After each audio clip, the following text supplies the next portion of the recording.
Today's session is going to be about how do we avoid amplifying misinformation. This session is part of our Vaccines Insights Flexible Learning course. So don't worry if you've missed any of the previous ones. They're meant to be kind of self-contained. You can drop in and out of the sessions as and when you need to. But also if you want to listen back to how we got here, we went through lots of different tips of how to identify misinformation, how to verify it. And now we're going to talk about what we do once you found it, right? Once it's there, how do we talk about it? How do we report it without making the problem worse, without maybe playing into the hands of bad actors who want to use us as loudspeakers for the falsehoods and the misleading information that they want to share.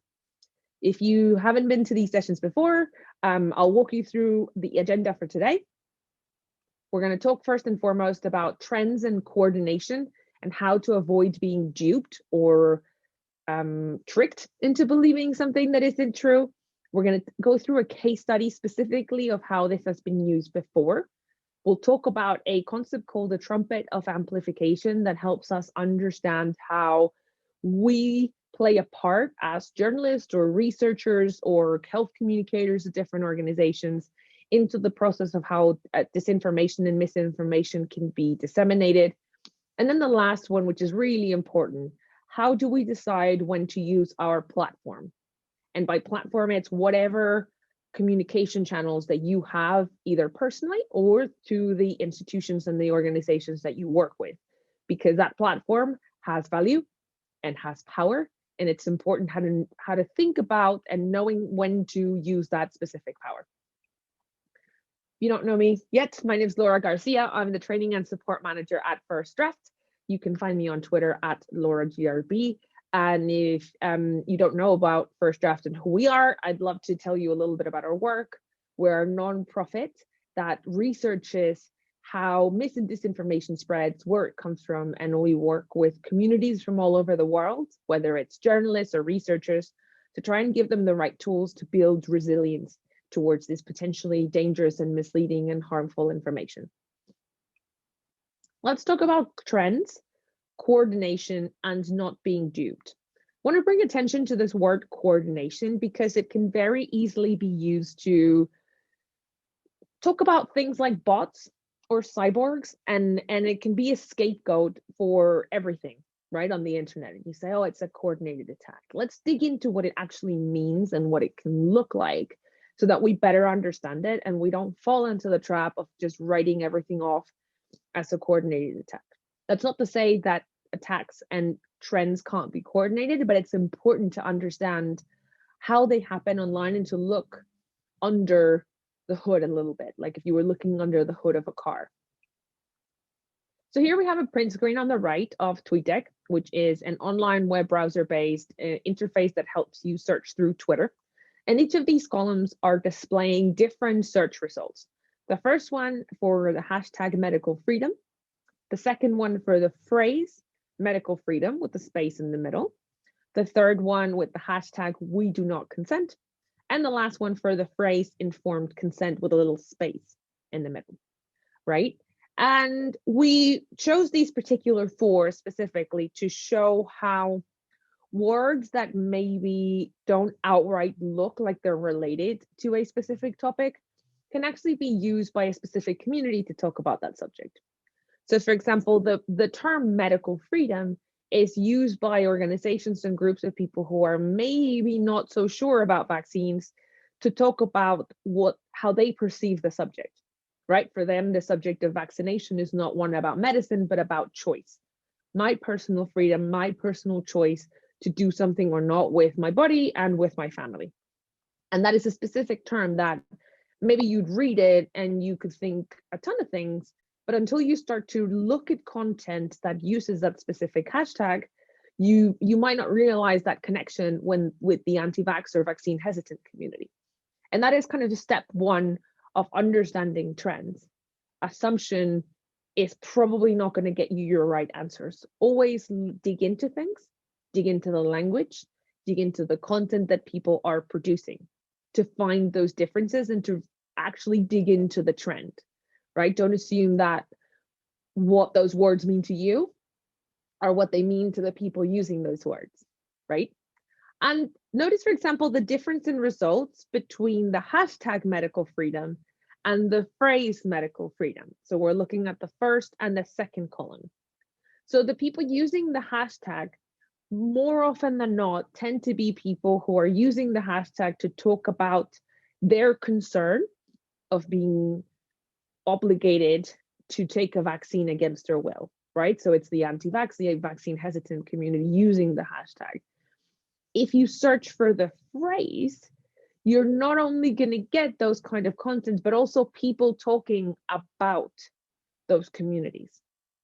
See what I mean? So it's not you're getting maybe different parts of the argument. And that's where digging into the trend becomes really important, because the hashtag on its own or the phrase on its own would not have given you the complete picture. And it's important to remember that ideology really changes how people talk about a specific issue. We went through this in one of our previous sessions, which you can find online in our Vaccine Insights Hub. The way that anti-vax people talk about vaccines is completely different to the people who are completely fine with the idea of getting a vaccine, right? Anti-vaxxers do not describe themselves as anti-vaxxers. And that also changes through languages. For example, in Spanish, because I'm from Mexico and it's one of the communities that I monitor, people who are hesitant of vaccines will talk about themselves as the natural medicine community, right? But we're talking about the same concerns, the same group of people, the same communities that we see in other languages and in other countries. But if we don't dig into the trends, if we don't dig into the language, we wouldn't have found that, and we're missing part of the picture. And this is just a question of a lot of searching, a lot of reading online, sharing information with colleagues to see if they found anything different, right? And this particular phenomenon that we're seeing here has a name. It's been called keyword squatting, which is the strategic domination of keywords. This definition comes from the really smart people at Data and Society. They wrote a specific report called Source Hacking, which we strongly recommend reading, where they describe this process when a particular community or a group of people flood the content related to a specific keyword. A keyword can be a hashtag or a phrase with content relating to what they want, right? So for example, if I took the hashtag green ice cream and started filling it with pictures of puppies and got everyone to do the same, that would be keyword squatting, right? So that when people type green puppies into their browser, they would see the pictures that me and my friends want them to see, right? Let me show you an example that is not related to vaccines, but it's actually a perfect encapsulation of how keyword squatting works. We're also not going to show a lot of vaccine-related examples in this particular bootcamp because we don't want to amplify some of these narratives that are out there, right? Going back to the core of this session, how do we talk about and report on this work without amplifying potentially false and misleading and harmful information? So the hashtag Save the Children. Think of the words. Who wouldn't be against, hold on a second, the other way around. Who would be against saving the children? Clearly saving the children, save the children should be a good thing, right? There's an international charity called Save the Children that operates in the UK and in the US and in other countries. And the hashtag Save the Children used to be solely dominated by content produced by the charity and its different national offshoots. Along came QAnon, which we've heard about now loads. It's this kind of conspiracy theory, very broad community of people who believe a range of theories, but at the core of it is that the Democratic leadership, so the left-leaning political leadership in the United States, are running some sort of child trafficking scheme and they're all pedophiles. That's kind of like the core belief amongst all the other offshoots of QAnon, right? So they took the hashtag Save the Children and started flooding it with content related to their conspiracy theories and to QAnon. You can see the post in the underneath. It says the sex-driven agenda of the left has led to the mistreatment of children on many levels, abortion, pedophilia, and early sexualization, citing someone and using the hashtag Save the Children. So before Twitter and some platforms took action on this hashtag and started to filter out this kind of content, if you typed hashtag Save the Children into Twitter, you wouldn't see the content related to the charity, you would see the content related to people who believe that there is this conspiracy theory happening, right? And that's because they strategically dominated and flooded the content that is associated with that hashtag. So the first thing that you see when you type it is what they want you to see. Let me give you another example. K-pop fans, so Korean pop fans, are really famous at understanding how to manipulate trends because they are actually quite easy to manipulate if you understand how they work. So when Joe Biden came into to be president of the United States, the hashtag impeach Biden now was starting to be used by right-leaning conservative both politicians and activists in the United States who believe that Joe Biden is not the legitimate president of the United States. K-pop fans immediately saw it and started to flood the hashtag, creating lots and lots and lots of content with the hashtag impeach Biden now, sharing pictures of their favorite K-pop stars. And you can see that there is coordination. And again, this doesn't mean that it's automated or there are bots involved. It just means that people talk to each other and decide what to do. You can see it down here in this tweet. It says, impeach Biden now. The Trumpies are fast, but K-pop stans are faster. Stans are people who like something, right? So it just goes to show that there is a decided effort to take over the content that shows up when you type in that specific hashtag from the K-pop fan community to make sure that it's unrelated to what the original intention of the hashtag was.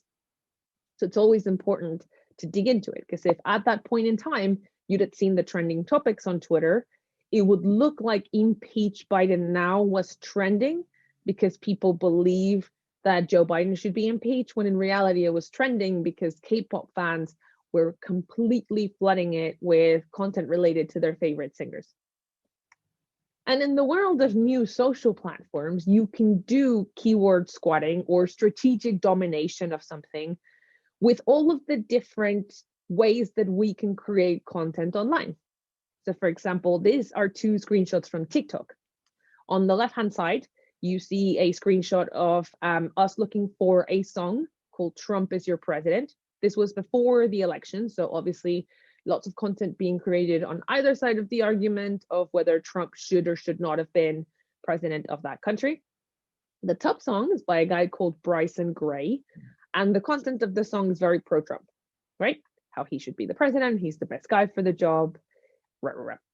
If you actually click through to the song results to see the content that people have created on TikTok using that song as a base, because the way TikTok works as a platform is that you can reuse someone's song and the song can become the trend. So just like you search for a hashtag on Twitter, you can search for a song on TikTok.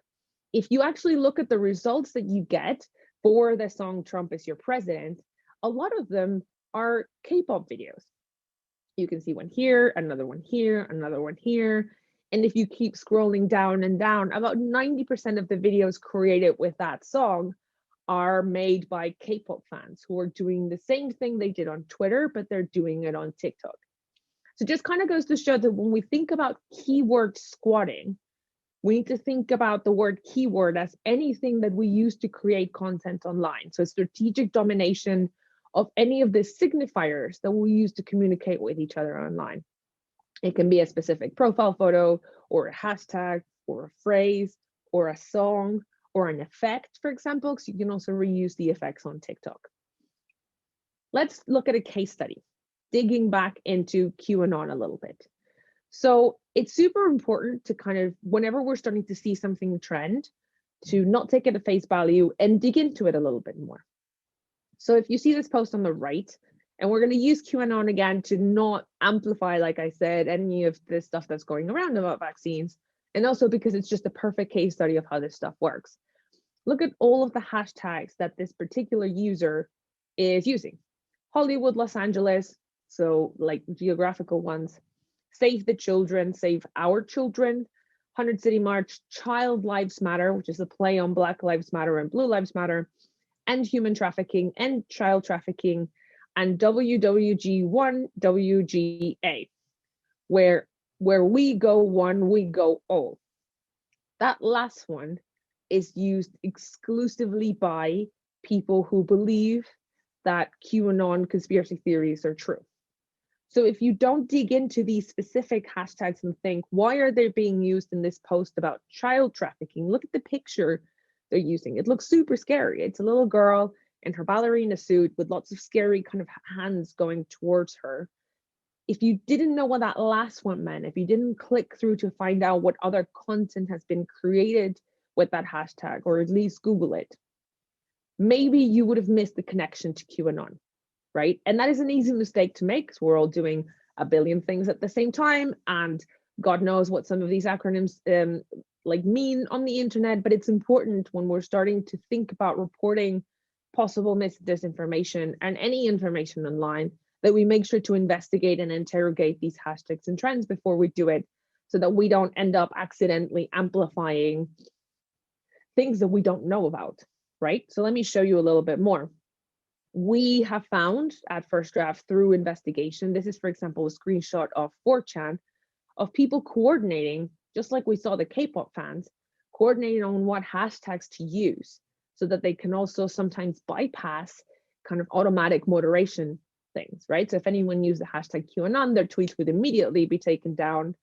But if they used another hashtag, maybe it bypasses that process, right? So look at how they're saying, save the children, save our children, use these hashtags. There is coordination. Coordination doesn't have to look like anything super high and scientific and technical. It's just people agreeing to do something, right? And then the problem is if we report on anything that we find online or on offline, because we have to remember that our digital trends spill over into the real world without thinking about it, then it's very easy to amplify these narratives without interrogating them properly. So look at, for example, these are all local media outlets that reported on marches that were called Save the Children marches that were going to happen locally. Now, we're not saying that you shouldn't report on a march happening because that's an important thing that's happening in your community, but how you report it is different, right? All of this is doing is repeating the phrase, save the children, without linking it to its roots and to where it's coming from, which means it's misrepresenting what is happening. And this links really easily and really cleanly to something that we call the trumpet of amplification. This has been devised by our research director, Claire Wardle, and it kind of tries to explain how us as professional media, and let's interpret professional media in a wide sense, so it can be journalists, researchers, health communicators, institutions, right? We can be the target of agents of disinformation. Bad actors who want us to repeat their falsehoods, to cover their lies in order to amplify them, because we have a platform and credibility and authority that people have in us because of the work that we do, right? And how sometimes these start out in the anonymous parts of the web, like we saw that screenshot from 4chan, move their way to closed networks, maybe it's messaging apps, and then to conspiracy communities. Some of them live on YouTube and different spaces, then towards more public-facing social media, Facebook, Instagram, Twitter, with the distinct purpose of getting us to see them and then to report on them. And that is a really important part of our dynamic into this whole process that we need to think about. Whenever we find information that we think is potentially misleading or dangerous, how we report on it is really important so that we don't fall into this game of people who are trying to use us basically as a microphone or a megaphone, as you see here, to amplify their theories. And proceed with caution, always, always, always. We've spoken to tons of journalists, and I used to do this back when I was a TV producer, who pitch story ideas based on what's trending on kind of Twitter or your TikTok trends or whatever. And now that we know how easily these can be manipulated, we should always think twice before we use kind of the trending bar of any social platform as guidance for anything, right? It doesn't mean it's not a good place to start, and it might be a really good place to start investigating, but investigate always. Look under the trend, figure out if the words are being used in the way that you think they are. Otherwise, we just fall into their trap. And effective communication puts things into context. So look at this headline. This is reporting on the protest, just like we saw the other headlines before, but it's not just reproducing the name and the phrase and almost giving them validation, right? Remember that your logo, your institution, a post on your website or your Twitter feed or your social media, because it has the name of who you work for or your professional background, automatically brings it credibility. We have to be careful with that, right? Look at this headline. QAnon looms behind nationwide rallies and viral Save the Children hashtags. It's reporting on what's happening, but it's giving me the context behind it because they've investigated and interrogated the trend. Amplification can happen with images too, and that's an important thing to remember. So we build narratives through the words that we choose for headlines, for the titles of YouTube videos, but also through the images that we use to illustrate our content online. This is, for example, a screenshot on the right of the New York Times of a guy getting his vaccine in Mount Pleasant in Texas. And on the left, we have a screenshot of a tweet by Dr. Bob Watcher, who says, hey, I'm a huge fan. When you put a picture of a guy kind of like grimacing in pain because he's getting a vaccine, maybe you're misrepresenting how much it hurts, and maybe it's going to put a lot of people off from taking their vaccination when it comes their time. Choosing pictures is hard, right? Arguably, that is a really good photograph, but we have to think about our communication, whether it's visually or through words, in the wider sense of the narratives that we build, even more so when we're talking about something so delicate to public health as vaccinations. And the same for how we frame stories or events happening around us that we have to work with. So on the right, again, the New York Times, we're not picking on the New York Times. These were just really good examples that illustrate the point perfectly. A Boston physician said he developed a severe allergic reaction after receiving Moderna's coronavirus vaccine on Thursday. And it's covered as breaking news, right? Look at the picture, it's a bit scary. And even though it says severe allergic reactions from the vaccine remain a rarity, look at the headline of the preview of the story. Boston doctor reports serious allergic reaction after getting Moderna's COVID vaccine.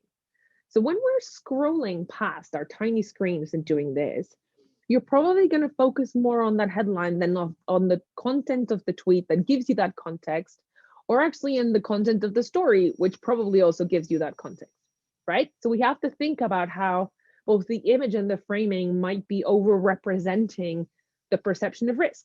And this is exactly what Dr. James Hamlin says in the tweet that you can see on the left, that reporting allergic reactions as breaking news without couching them in their proper context might kind of overrepresent the perception of risk. And we're seeing some of that spill over with as we learn more about these vaccines, right? It's part of the process of how this works.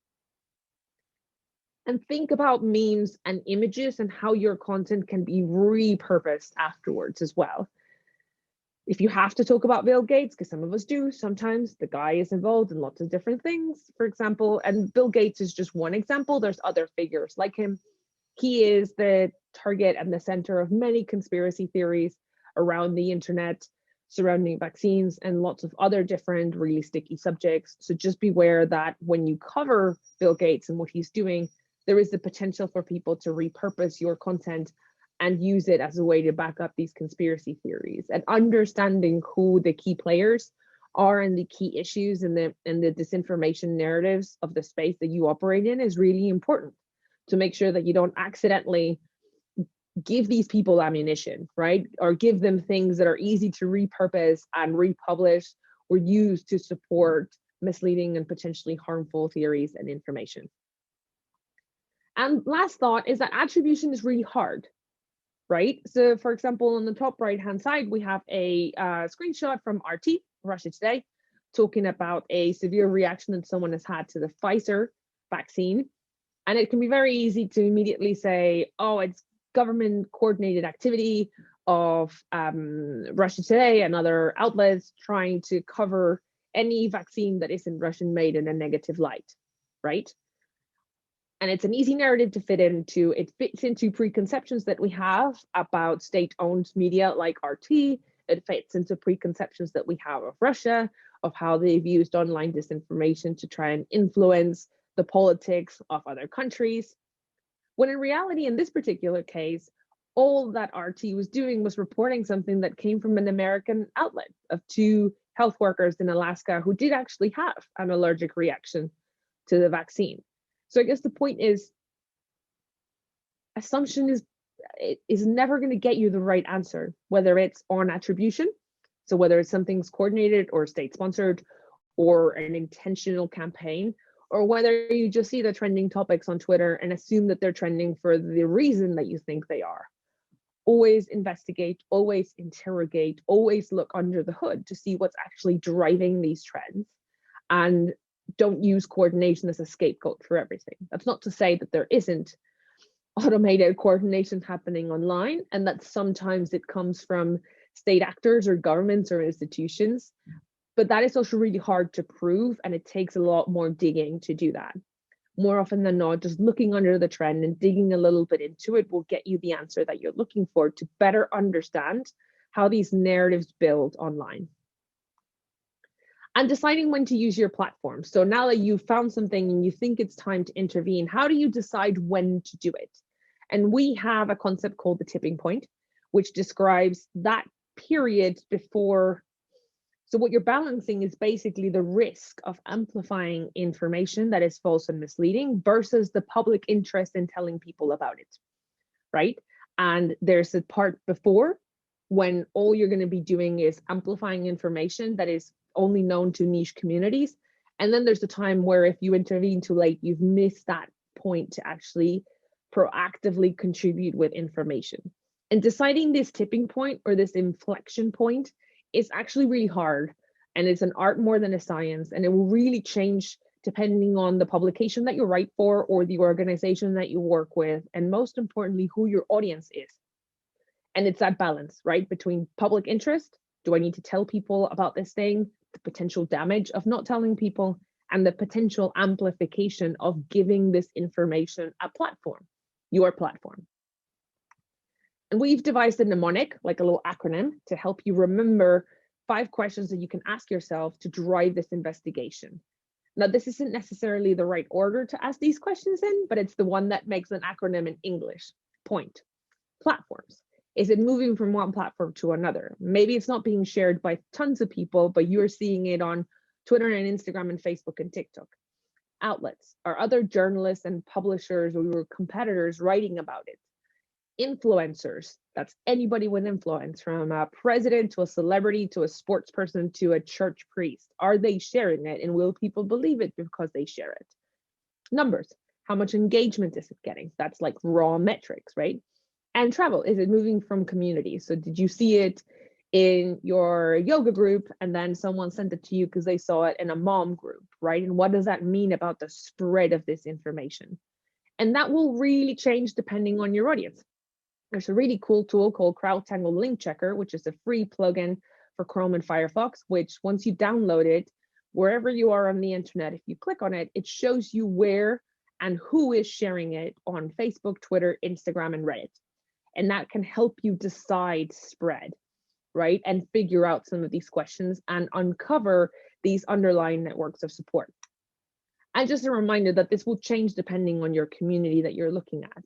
So this is a screenshot of a CDC, Center for Disease Control reporting platform in the States, where they take just unverified reports of adverse reactions to vaccines. So it's very easy to screenshot and share without the context to say, these are unverified reports, so these numbers actually don't mean anything, right? But if you're a small outlet working in Hispanic communities in the States, 7,000 people sharing something might be a big enough number for you to intervene. Whereas if you're a national news outlet, for example, or an international organization, that might not warrant you using your platform to amplify this information. That doesn't mean it's not important to know about these narratives, so you're ready to know when to interact.